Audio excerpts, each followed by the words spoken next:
Right now, while you're checking your phone or wondering what's for dinner, there is a piece of human junk flying through the pitch black void at 38,000 miles an hour. It's dying.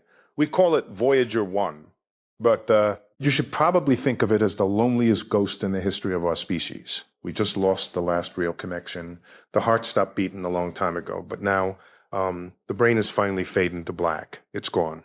And I don't mean lost in space, gone. I mean it's crossed a line where no radio wave from Earth is ever going to find it again. Picture yourself standing on the edge of a pier at night. You throw a message in a bottle into the ocean. You watch it bob until the light from the moon can't catch it anymore. That's us. That's humanity. For 50 years, we've been leaning over the edge of the solar system, straining our ears to hear a whisper from a 1970s tape deck floating in the dark. But the pier is gone now. The ocean won. You're looking at a 5 billion year sentence of absolute crushing silence. This isn't just a technical failure. It's a funeral for the only thing that'll be left of us. See, Voyager is carrying a golden record. It's got our music, our heartbeats, and the sound of a mother kissing her child, long after the sun turns into a red giant and swallows the earth. That record will still be out there. It's our only witness. And we just lost the ability to talk to it. We're looking at the first time we sent something into the dark that we can't call back. People ask me why we can't just plug it in or send a signal to wake it up. You gotta understand, this machine is running on nuclear decay. It's got these 3 canisters of plutonium-238 nestled in its belly. Back in '77, those things were pumping out enough heat to keep the whole ship alive. But plutonium has a half-life. Every second that goes by, the fire in its gut gets a little colder. It's like a candle that's been burning for 50 years and is finally down to the last lick of wax. Visualize an old lighthouse on a cliff. The fuel is almost gone, the gears are rusted, and the light is flicking. The keeper, NASA, has been running around for decades, turning off the heaters and the cameras just to save a few drops of oil. They had to shut down Voyager's eyes years ago. Now, it's just a blind, frozen hunk of metal drifting through a graveyard. The heat is so low that the fuel lines are starting to freeze solid. Once they go, the signal dies with them. Most folks think the end is when the battery hits 0, but the real problem is the noise. As the signal from Voyager gets weaker, the background hiss of the galaxy gets louder. It's like trying to hear a whisper in the middle of a heavy metal concert. We've reached the point where the hiss is winning. We sent a shout from Earth last month, a command to reset the flight data system, and we got back, well, gibberish. The computer on board is ancient. It has less memory than the key fob for your car. One single bit of data flipped the wrong way because of a cosmic ray, and that was it. The machine forgot how to talk to its parents. It's out there spitting out a stream of random zeros and ones. It's like a person who's lost their mind but keeps talking to the walls. But even if it's brain dead, it's still moving. Where is it actually going now that nobody is driving? Before the silence, Voyager did something no other object has ever done. It punched through the sun's bubble. You see, the sun isn't just light. It's a powerhouse blowing out a wind that carves a zone in space. But just outside that zone, there's a mess. It's a wall of superheated plasma, a literal wall of fire where the galaxy smashes into our backyard. Think about a speeding car in a thick fog. As long as you're moving, the air pushes the fog away. But once you hit the edge of the storm, the fog slams into the glass. Voyager hit that wall at tens of thousands of miles an hour. The plasma outside is thousands of degrees. It's a violent no man's land that should have fried the ship. But it survived. It kept screaming back to us from the other side. When it crossed that line, the instruments recorded something weird. The hiss of the galaxy changed. It got deeper. It's like Voyager stepped out of a quiet house and into a hurricane. Our sun was shielding us from the raw radiation of the Milky Way for eons, and Voyager just walked out the front door, alone. Now it's being pushed by magnetic fields. It's headed toward the stars of Ophiuchus, but it won't get there for 40,000 years. We caught one last glimpse of data before the computer scrambled, and the numbers didn't make sense. It saw something in the dark it wasn't supposed to. What happens to a machine when it sees the end of the neighborhood? Even if the computer is brain dead, the most important part of Voyager doesn't need a battery. Bolted to the side of the ship is a gold-plated copper disc. We call it the Golden Record. It's basically a time capsule meant to last for at least 1 billion years. If an alien intelligence ever finds this hunk of metal, that record is the only proof they'll have that a place called Earth ever existed. It's our hello to a universe that doesn't know our name. Think about a vinyl record left in a desert. If you leave it in the sun, it melts. If the wind blows sand over it, the grooves get ruined. But in the vacuum of space, there is no air to corrode it, no water to rust it. The only thing that can hurt it is a direct hit from a rock or the slow, steady sand blasting of cosmic dust. We designed it to be the most durable object ever built. It's like a diamond floating in a dark room, waiting for a flashlight to catch its glint. Here is the Lenny reality. The record contains sounds of wind, thunder, and birds. It's got Johnny Be Good and greetings in 55 languages. But there is no goodbye on that record. We sent it out thinking we'd always be the ones on the other end of the radio. We never planned for the day we'd have to watch our messenger walk into the dark and forget who we are. It's carrying our memories, but it can't remember us. The record is also a map. It shows our location relative to 14 pulsars. If anyone finds it, they'll know exactly where we live. But by the time they arrive, the map will be pointing to a ghost. In 5 billion years, the sun will have turned into a red giant and charred the Earth to a crisp. Voyager will be the only thing left of our music, our art, and our wars. It's the ultimate survivor, but is it carrying a message or a warning? 5 billion years. Try to wrap your head around that number. It's a span of time so long that the word history doesn't even mean anything anymore. In 5 billion years, the mountains on Earth will have crumbled to sand, the oceans will have boiled away, and the very ground you're standing on will be part of the sun's atmosphere. Everything we've ever built will be gone, except for Voyager. It's the only thing we've made that has a shot at outliving the planet itself. Think about a fossil pressed into a rock. You find it millions of years later, and it tells you about a creature that breathed and moved. Voyager is a fossil made of aluminum and gold. It's sailing through a medium that is so empty, so quiet, that there is almost nothing to wear it down. It's like a statue placed in a room where time has stopped. It's just drifting through the hallway of the galaxy waiting for a tomorrow that we won't be around to see. But here is the Lenny grit. Even in that deep freeze, space isn't perfectly empty.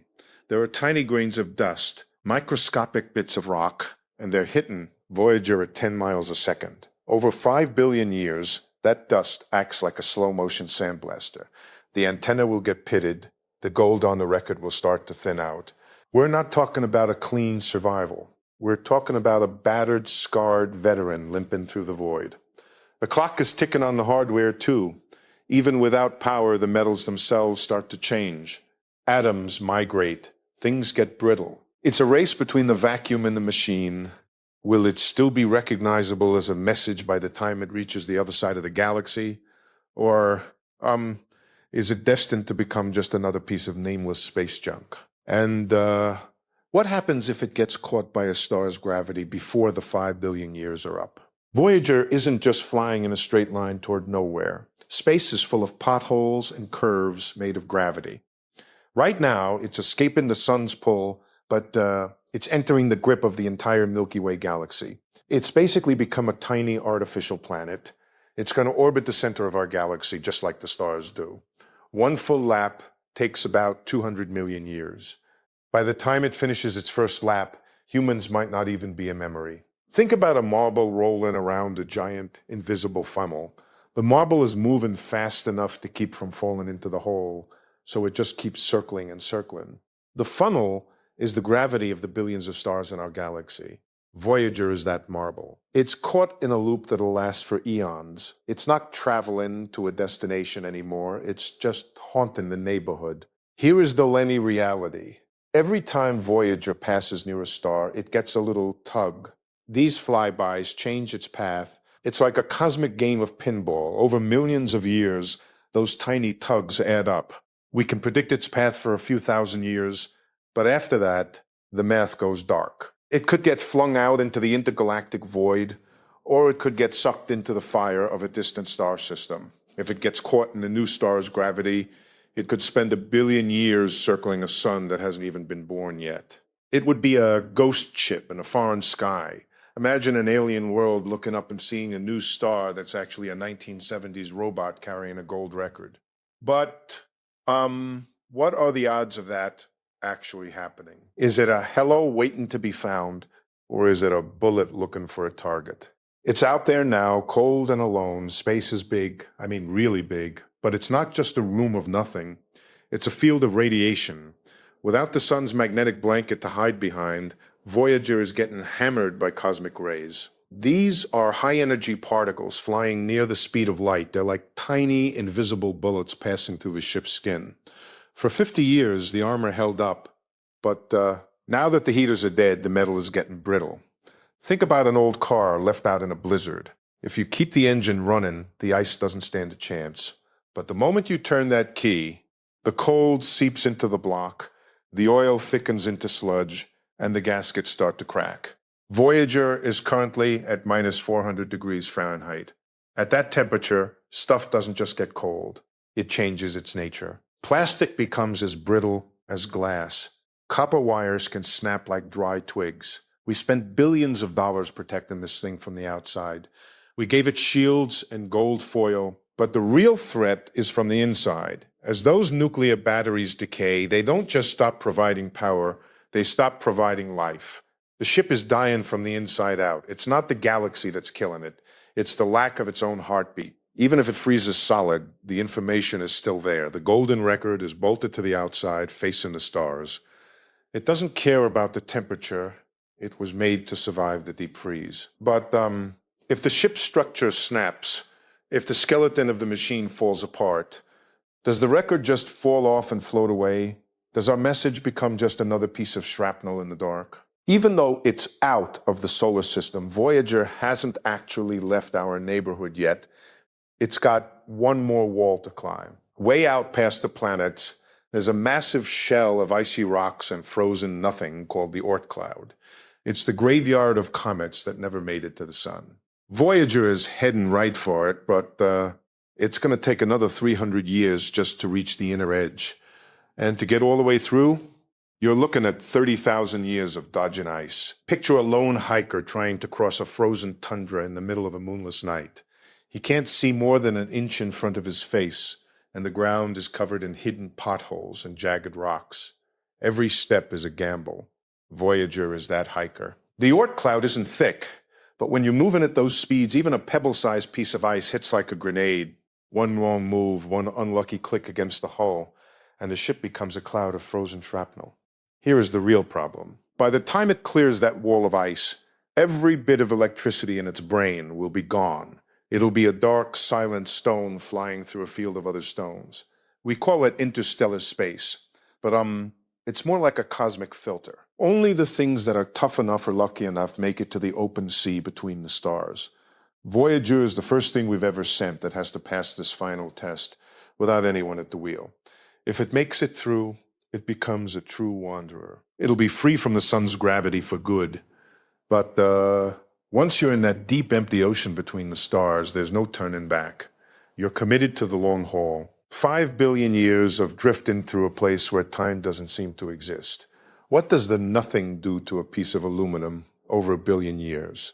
Does it wear it down to a smooth pebble, or does it preserve it like a fly in amber? Even if Voyager avoids every rock, it's fighting a war it can't win. It's a war against the atoms themselves. Over 1 billion years, metal isn't as solid as it looks. We call it atomic diffusion. In the deep freeze, the atoms in the aluminum hull and the copper wires start to slowly migrate. They drift. Over eons, the neat rows of atoms in the ship's skin start to blur. It's like a letter left in the rain. The ink is there, but the words start to bleed together. Look at an old lead pipe. After a century, if it's touching a brass fitting, the two metals actually start to leak into each other. They're becoming one. Now, stretch that over 5 billion years. The gold, the aluminum, and the silicon all start to mingle. The machine isn't rusting, it's dissolving into itself. It's becoming a solid block of humanity soup. This means the message might become unreadable because it forgot its shape. The grooves on the golden record are tiny. If the gold atoms drift just a bit, the music turns into noise. The hello becomes a mumble. The universe doesn't like monuments. It wants to turn Voyager back into the raw stardust it came from. It's a race between the shredder of the galaxy and the freeze-dryer of the void. If it passes too close to a hot star, the melt speeds up. One close encounter could wipe our history in a weekend. How many stars is it actually going to meet? Are the odds in our favor, or are we just sending a blank tape into the future? Space is big, but it's not empty. It's a shooting gallery of high-speed debris. Voyager is a target. Even a grain of sand, if it's moving fast enough, can hit with the force of a bullet. For 50 years, the ship has been getting peppered by microscopic dust. We call it erosion. Each hit takes a tiny piece of the ship with it. Over 5 billion years, that sandblasting adds up. The antenna, the camera mounts, even the record cover, they all start to wear down. Visualize a statue in a windstorm. If the wind blows for a day, the statue looks fine. But if that wind blows for 1,000 years, the face of the statue starts to disappear, the nose flattens, the eyes blur, the stone is getting eaten by the air. Voyager is that statue. It's sailing through a wind of cosmic dust that is slowly peeling away its skin. It's not a sudden crash. It's a death by a billion tiny scratches. Here's the catch. The golden record is tucked on the side, but it's still exposed. If a big grain of dust, something the size of a pea, hits that record, it's over. 1 billion years of music deleted by a rock the size of a fingernail. We sent our best hello, but we sent it on a ship that is slowly being erased by the very space it's trying to explore. So what's left after the sandblasting? If the record gets ruined and the antenna is gone, Voyager just becomes a nameless hunk of metal, a piece of ghost tech floating in the dark. But is there a chance it finds a safe harbor before it's totally destroyed? Could it get caught in the orbit of a rogue planet, a world with no sun, and stay preserved in the dark forever? Or is it destined to be ground into dust? Maybe the most dangerous thing Voyager faces isn't the star at all. It's the stuff we can't see. The galaxy is littered with rogue planets, giant worlds that got kicked out of their own solar systems and now drift in total darkness. They don't have a sun, and they don't give off light. They're just massive freezing speed bumps in the dark. If Voyager passes too close to one, the gravity of that dead world will snatch it. Visualize a magnet rolling across a floor covered in iron filings. The magnet doesn't have to touch the filings to move them. Its field just reaches out and pulls. That pull is gravity. Voyager is the iron filing. If it gets caught in the well of a rogue planet, its 5 billion year journey comes to a screeching halt. It won't crash. It'll just get trapped in a permanent frozen orbit around the ghost world. Here is the real kicker. Being trapped might actually be the best thing for our message. On a rogue planet, there's no sun to melt the metal. There's no wind to blow dust. It's the ultimate cold storage. Voyager could sit in orbit around a dark ball of ice for 10 billion years, preserved like a bug in a block of ice. It becomes a silent sentinel for a world that has no one to look up at it. But what if that rogue planet eventually falls into a black hole? Or what if it gets recaptured by a passing star? Voyager's fate is tied to whatever it bumps into in the dark. It's a game of cosmic roulette. We sent a message to the stars, but it might end up talking to a dead rock in the middle of nowhere. Is it a hello if there's no one there to hear it? Or is it just a tombstone for a species that's already gone? Space has a drain. You've seen the movies, but the reality is much more cold. Our galaxy is packed with stellar mass black holes. They aren't big glowing swirls, they're just invisible holes in the dark. You can't see them, but their gravity is like a massive sinkhole in the middle of a highway. If Voyager's path drifts just a few million miles too close to one, it's not just a detour. It's a one-way trip into the meat grinder. Look at a paper boat floating down a slow-moving river. It seems peaceful, but then it hits the lip of a drainage pipe. The water starts moving faster. The boat doesn't have a motor to fight back. It just tips over the edge and disappears into the dark. Voyager is that paper boat. Once it crosses the event horizon, the metal doesn't just crush, it stretches. The atoms get pulled apart like taffy. Our message becomes a string of particles. If it falls in, the golden record doesn't just break, it gets deleted. Everything we were, our music, our laughter, our history, gets turned into Hawking radiation. It's the ultimate shredder. The universe takes our life story and grinds it into a fine hot mist of light. It's a funeral with no body and no survivors. But some guys think black holes are a bridge. If Voyager falls into a wormhole, could it come out on the other side of the universe? Could our 1970s robot pop out in a galaxy 5 billion light years away? Or does it just get crushed into a point of infinite density? Is the nothing waiting for us at the bottom of the drain? Maybe it misses the holes. Maybe it dodges the stars and the dust. It keeps flying for 5 billion years, 10 billion, 100. It's sailing through a galactic graveyard. The Milky Way is constantly birthing and killing stars. Eventually, the suns we see today will burn out. They'll collapse into white dwarfs or blow up into dust. Voyager will be the only witness. It's like a ghost walking through a house after the family has moved out and the roof has fallen in. Look at an old shipwreck on the bottom of the ocean. The wooden hull is gone, the sails are rot, but the iron anchor is still there. It's a heavy, stubborn piece of metal that refuses to disappear. Voyager is that anchor. The ocean of the galaxy is salt and radiation, and it's eaten away at the ship's skin, but the record and the camera mounts are made of tough stuff. They're built to outlast the ship they're attached to. Here is the heavy part. In 100 billion years, the expansion of the universe will be so fast that all the other galaxies will disappear from our view. The sky will be empty. If someone or something finds Voyager, then they'll think it came from the only stars in existence. They won't know about the billions of other galaxies we see today. We'll be the only neighbors they ever had, and we'll be a billion years dead. It's a message in a bottle sent to a shore that hasn't even formed yet. But, what if the bottle is the only thing that creates the shore? What if our message is what teaches a new civilization how to think, how to dream? Or is it just a broken toy found in a landfill? Are we the parents of the next universe? Or just a statistical error that happened once in a dark corner? Let's get real. The odds of Voyager actually hitting the planet are basically zero.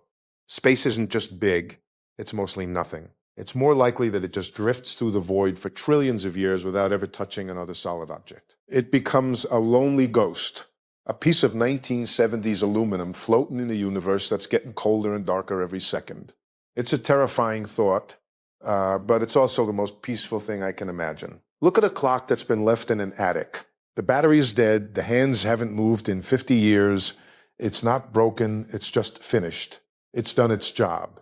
Voyager is that clock. It told us the time of our lives. It showed us the rings of Saturn and the pale blue dot. Now, it's just a piece of art. It's not a ship anymore. It's a sculpture made of titanium and gold, floating in a gallery with no lights and no visitors. Here is the catch. Even if the galaxy dies, even if the stars all go out, the information on that record is etched into the gold. In a universe where everything is fading away, Voyager is a permanent record. It's a hard copy of humanity. If the universe eventually collapses or restarts, that piece of metal could be the only thing that makes it through to the next Big Bang. We aren't just talking to aliens, we might be talking to the next universe. What if we aren't the first? What if our scientists find a Voyager from a previous universe tomorrow? A piece of ancient junk floating in our own solar system that we just missed. If we found a message from a dead world, would we be able to read it? Or would we just treat it like space trash and move on? Is Voyager a message, or is it just our way of screaming into the dark before we go to sleep? We're at the end of the road. Voyager is gone. It's not just far away, it's functionally deleted from our reality. For the first time in 50 years, we are truly alone in the house. We sent our best out there to say we existed, and now the door is locked from the outside. We're left looking at a blank screen, waiting for a ping that's never coming back. It's a heavy silence, but it's an honest one. Look at a Polaroid photo left on a dashboard in the sun. Over time, the colors fade, the faces blur into white smudges. Eventually, it's just a blank piece of paper. That's our connection to Voyager. The image of the ship is fading from our monitors. But just because the photo is blank doesn't mean the person in the picture didn't exist. The event happened. The ship is real. It's out there carrying our weight, even if we can't feel the pull anymore. Here is the real truth. We didn't build Voyager to talk to aliens. We built it to talk to ourselves. We needed to know if we could reach out and touch the infinite. We needed to know if humanity was something that could outlast a lifespan or a civilization. And we got our answer. We can. Voyager is the proof that we are more than just biology. We are information, and information is the only thing the universe can't truly kill. So, 5 billion years of silence, it sounds like a death sentence, but I think it's a victory. Long after we're gone, a piece of us will still be flying. We've achieved a kind of secular immortality. We're the only species we know of that's left a footprint in the stars. It's a quiet, lonely, golden footprint, but it's ours. Sleep well, Voyager. You did good. Now, it's time for us to see what we can do with the silence you left behind.